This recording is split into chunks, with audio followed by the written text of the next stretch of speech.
ওরা কারা? ওরা কারা? আমি গেলাম চৌরাস্তা, গাড়ি থেকে নেমে হাঁটা শুরু করলাম। রাস্তার ধারে দেখতে পেলাম কারা যেন শুয়ে আছে, নোংরা কাপড় লেপ জড়িয়ে। মাথার তলে বালিশ নাই থলে। বাবা মা ভাই বোন সকলে আছে সারি সারি পাশে শুয়ে। এভাবেই অনেক পথ। শীতের মাঝে শুয়ে আছে বাতাসে, ঠান্ডায় লেপ কাঁথা বিছানাটাও মুড়িয়ে। তবুও কাঁপায় শীতে, কি করবি?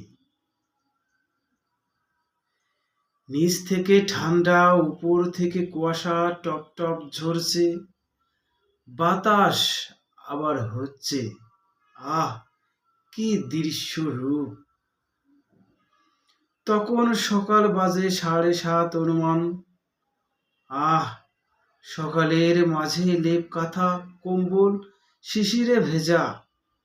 দৃশ্যটা দেখে ওদের থেকে নিজেকে অনেক কষ্ট বেশ মনে হচ্ছে।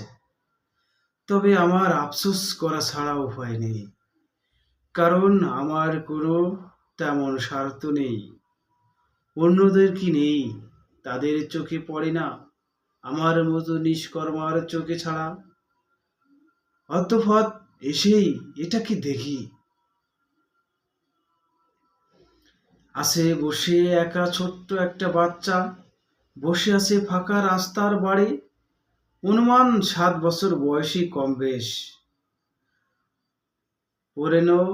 পরনে 3-4টা ছেঁড়া জামা, নাক থেকে ঝরছে ঠান্ডা পানি কপ। আমি তাকে ধরলাম হাত চেপে।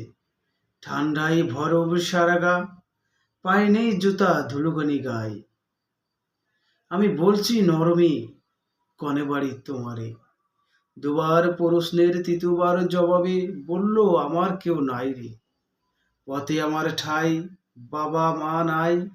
আহা রে, বড় হলে কার কোলে? শুনেছি আমাকে এখানে পেয়েছে কুড়ে।